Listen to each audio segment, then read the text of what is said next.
What's that? Intro to Mass Comm. Mass Comm Law. Writing for mass media. Writing for mass media. Anybody else? Okay. And community members, would you please raise your hands? I know there's gentleman over here. I'm gonna call you out. Thank you. We have a couple down here. Oh, great, wonderful. So thank you so much for being here. This is gonna be informal. We have had, for a couple different reasons. Number one, we have worked Mr. Rushing to death today. He's talked to a lot of students, interacted with a lot of students, but I wanted to make sure he's such a special individual and brilliant. I'm going to brag on you. I wanted to make sure that community members and other classes got a chance to interact with him. So I'm going to introduce him, and we're going to talk a little bit, and then we're going to watch a reel of his video. And then we're going to watch a little bit longer video just so you'll know the format. And we will take questions and answers anytime outside the videos, obviously. So I'd like to introduce Josh Rushing. He is a reporter for Al Jazeera. And just curious, how many people are very familiar with Al Jazeera and have even perhaps watched some video? Hands. That's a good showing. Okay, that's a good showing, yeah. I got to know Josh by asking him to come to Oklahoma for another conference a few years ago, and little did I know Oklahoma is old stomping grounds because he's actually been here and reported on quite a few stories. We're not going to focus on those stories tonight, but just to let you know, Al Jazeera reporters certainly cover the entire world, but also the United States. We're going to get into a little bit more of that after we see your reel. But I'm so happy for him to be here with us and spend as much time as he is with us, and I'm happy for him to spend time with you. So let's watch your reel, just really quickly. Sure. It's short, and then we will talk a little bit more.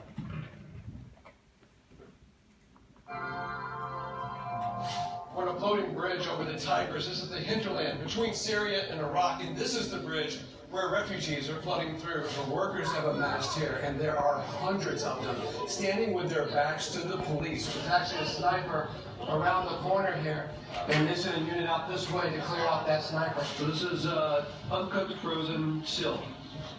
And you cut this just over here? They say the road is booby trapped, so they're going to take us around. There's a different way to get into the village. They're not just fighting ISIL.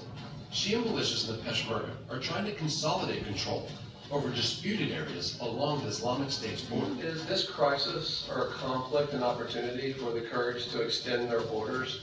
Absolutely. We're about 6 blocks away from Copley Square. We're on Columbus here, and the ambulances go for as far as we can see. If you look at the bulk of those fighters, they started with protests over a year ago in the Anbar province because they've been disenfranchised. Their entire front line is scattered with refugee camps, and each with their own harrowing stories. Fault Lines investigates the multi-billion-dollar business of college football. Corporate fingerprints are all over this game. Up in the electronic banner behind me, you can see it says Verizon, but we've also seen TDY Bank, UPS. We're putting our lives on the line. You know, people out there that are actually dying from this. So the one guy that's raising the red flag here is getting shut out. Shut down, suppressed, and criticized. The NCAA has not investigated any school for violating its safety rules. Vladimir Putin is leading Russia into a new era of foreign engagement. Some say filling a void left by the U.S. pulling back. Their hardest times may be yet to come, because what lays ahead of them is a humanitarian crisis. Conditions here are nothing short of brutal. Temperature somewhere between 110 and 120 degrees. They're looking at their visibility, they're finding where their jumpers can land safely. Did you fight the Islamic State here when they came? Fines like these are one way that OSHA tries to keep companies in check across the Balkan. If it's a serious violation, our statutory maximum is $7,000. $7,000 isn't enough to have a punitive effect on employers that are making as much money as they are. We've been out in the Balkan, yeah, and I was curious why you didn't bring up worker safety in your speech today, and why you haven't done more. 40 guys have died out there in the last 4 years.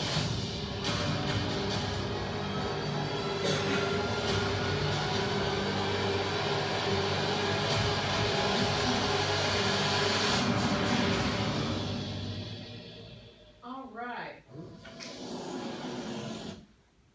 And officially now, we're welcome Josh Rushing.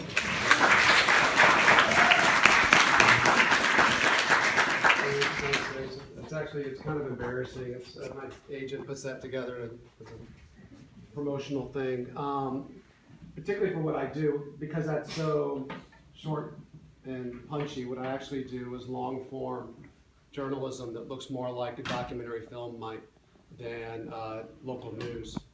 I guess I just want to give you a little bit of my background. How many students in here today have I already spoken to? Okay, so this is going to be a repeat a little bit for you guys. I don't remember what I said in which class, or like a lot of classes today. But yeah, so some of this is going to be a bit of a repeat. But for those who don't know, I was a U.S. Marine for 12 years. And during the invasion of Iraq, I was pulled up to be a spokesperson for U.S. Central Command, which is the military command that was in charge of all the forces that were going into Iraq. During that time, I would give interviews about what the U.S. military was doing on a kind of a daily basis. And I give interviews to Today Show, Fox News, but also Israeli press and Chinese press. And particularly, I gave a lot of interviews to this Arabic news channel, Al Jazeera. And I was going on fairly regularly. This back in 2003. And around that time, the U.S. government, particularly Secretary of Defense Donald Rumsfeld, started going after Al Jazeera by saying that it's this Arabic channel that they show beheadings over and over again, and they show bin Laden's videos of the mouthpiece of bin Laden.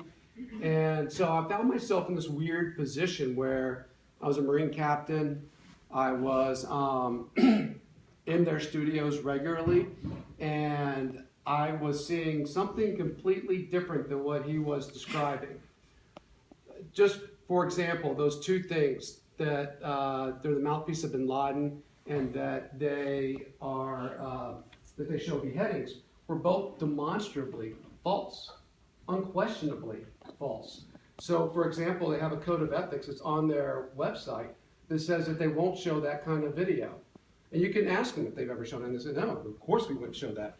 And then the bin Laden videos, they did receive the videos, but bin Laden also called for attacks against them because they wouldn't show their videos in total, because they wouldn't refer to his movement the way he wanted it referred to, as mujahideen, or like holy warriors.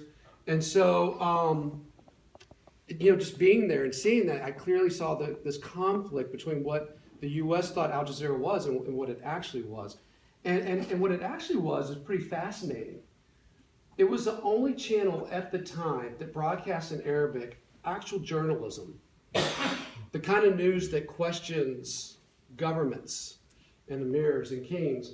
They were being kicked out of Middle Eastern countries across the region. And because they were the only channel there doing it, and they were free to air on these satellites that anyone in the region could watch it, it was revolutionary for the people there. And so everyone was watching it. And it was really unparalleled in its influence. All the way from Morocco to northern Iraq, anywhere that there was Arabic speakers, they were watching Al Jazeera. And so at Central Command, I would make the argument that the battle of ideas that's happening on Al Jazeera every day could be more important than any battle that's happening on the ground in Iraq. And we should be engaged there. Central Command wasn't really interested in that. They didn't see my point of view on it. In fact, my boss was in Okie, I just thought of that. Tommy Franks was from Oklahoma. And there was a point where we were going to give a press conference with hundreds of reporters. But we knew Al Jazeera was coming, and we knew that Omar El-Sawi was going to sit there, front row, second seat. I'm briefing General Franks before it, going over some of the reporters who are going to be there, some of the issues that are going to come up. And I say, General, perhaps we throw the first question to Al Jazeera. It's a sign of respect that we're in their world. To which he said, yeah, sure, Rushing, as soon as I rip off his head and shit down his throat. I had imagined Al Jazeera being on the plane with him when we went into Baghdad, thinking that we would want the world to see how we were conducting the invasion. I couldn't get him a question at the press conference. So when I came back from the war, I was frustrated by that, but I was a fairly junior officer. I was a Marine captain.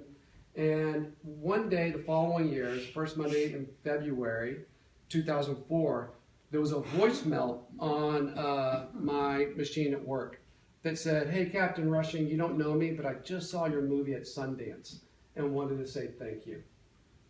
And I had no idea.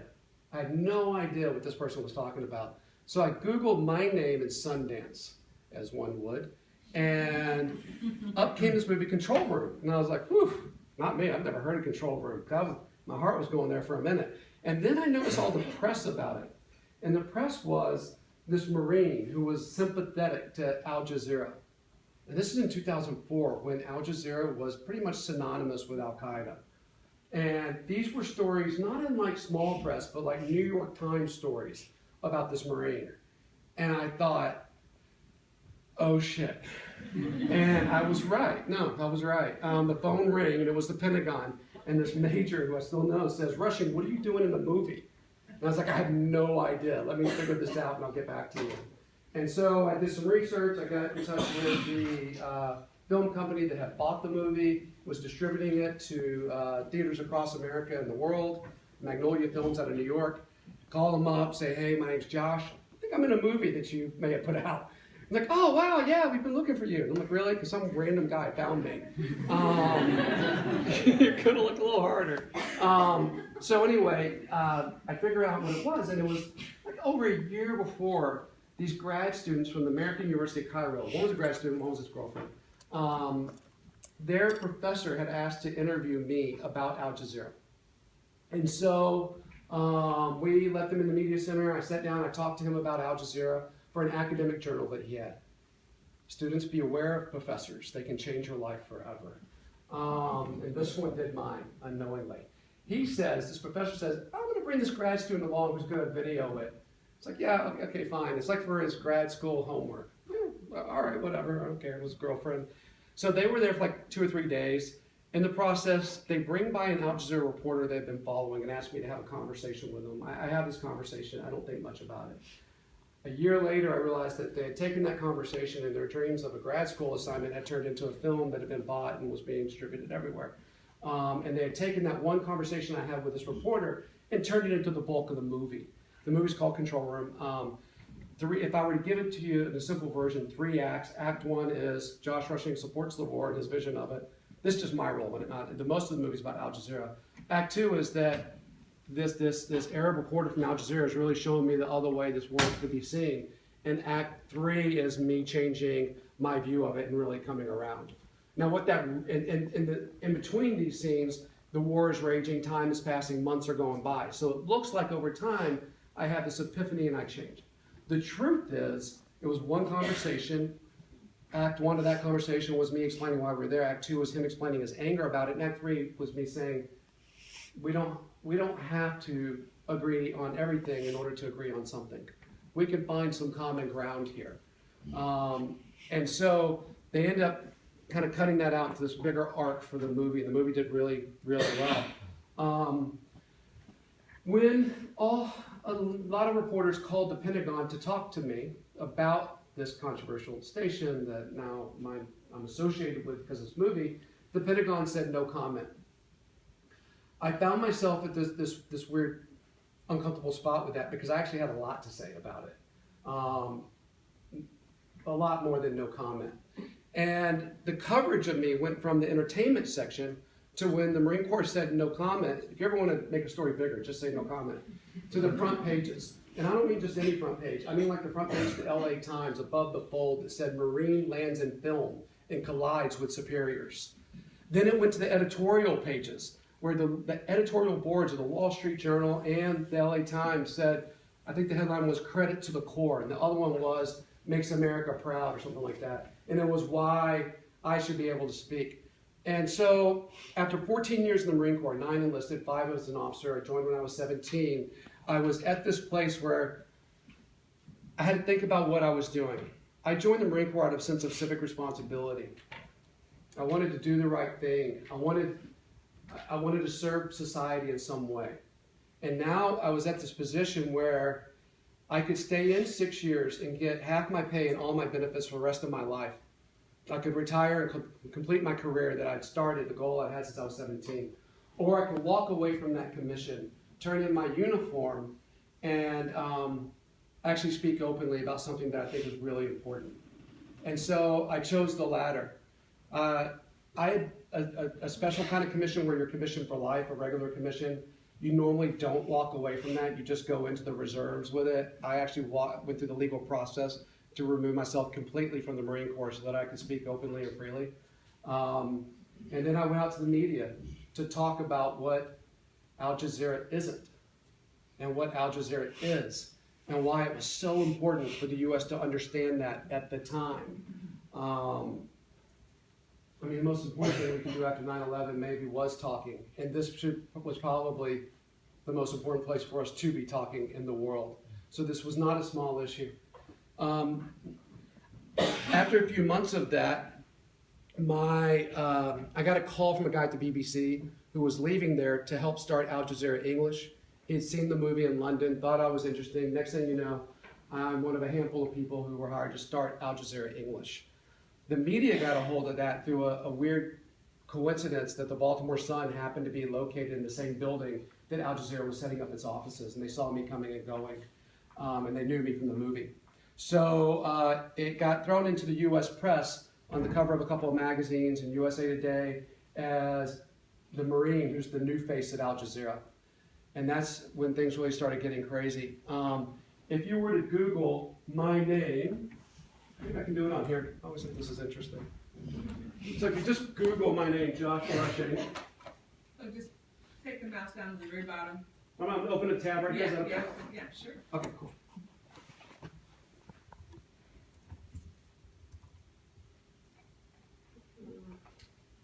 There I am with my grandma's eyes. But if you, about the fifth picture down. This is how Fox News would promote me, coming on their show. This would run all day long. And, you know, I didn't go to journalism school, but whoever teaches that you can put a question mark after anything, I'd love to meet that guy. Talk to him about it. I spent my whole life in US Marine. Pretty sure that's not a fair description, but they would show that all day long. Now, I give Fox News a hard time, but scroll down just a little bit, and oh, look at that. That's the Today Show. Wow, that's pretty small, but it's me on the Today Show, and the screen says anti-American. Don't worry, they have the question mark. It's good journalism. There were so many death threats because of this stuff that I had to have bodyguards stay with my family in D.C. And when I traveled to do stories in places like, imagine going to North Dakota to do stories about small towns that were disappearing because all the kids were growing up above average and going to college and not coming back. I would do that, and I had federal agents follow me and interview everyone that I interviewed and tell them there were national security consequences to them talking to me. And so those people would call me terrified and say, please don't use my interview. And I gotta be kidding. I can't use your interview about the lumber yard closing in this North Dakota town and how sad that is because it's the last business because of national security consequences. But then Fox News would get a hold of it and they would run a ticker. And the ticker said, Al Jazeera probes northern border. Which, yes, I was near there. I was in North Dakota, but my office and studio is 2 blocks from the White House at 16th and K in Washington, D.C. So it's hard to imagine how I don't know, become a bigger threat near the Canadian border. Although I've often thought about running across it and not coming back. No, I'm kidding. I love America, and I love being here, reporting from here. So anyway, we ended up doing that. We ended up starting Al Jazeera English, and it went... actually, this probably didn't help. When I was talking about being on the front of magazines, this was the picture they went with. That was Fast Company. That's kind of small, but yeah, that's what I was talking about. So we launched, and it only took a few years, but Al Jazeera English turned around the reputation here. We were streaming online for free, doing great, in over 300 million homes in 100 different countries. When Tahrir Square broke, and the U.S. media was covering Charlie Sheen and whatever he was doing, Americans went online and found Al Jazeera to get their news from there, and our numbers, internet numbers, went up by over 2,500% overnight, and then kept growing, and it was mostly from America. And so I'm just going to touch on this briefly, and we can talk about it a little bit more later.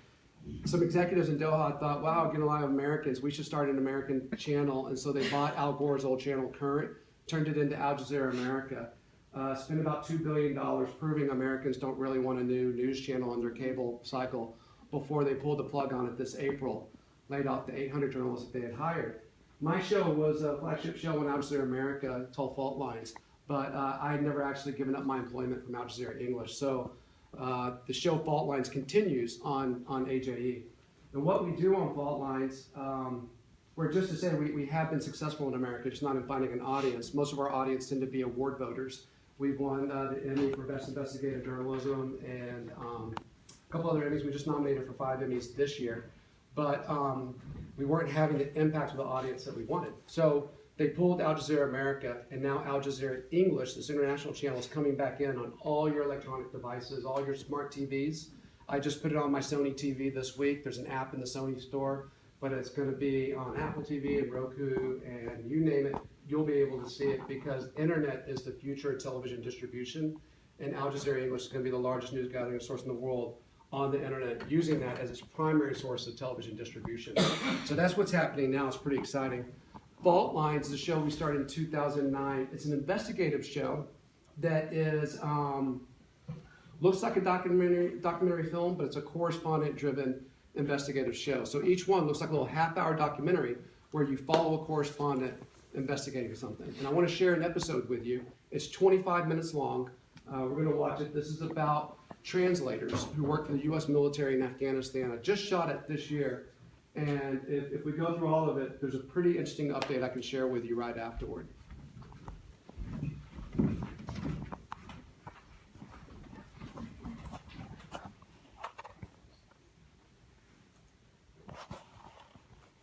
Oh, no, this is the stream episode of it. Okay. They did one promoting it. Here, let me see if I can find it real quick. All right, let's see.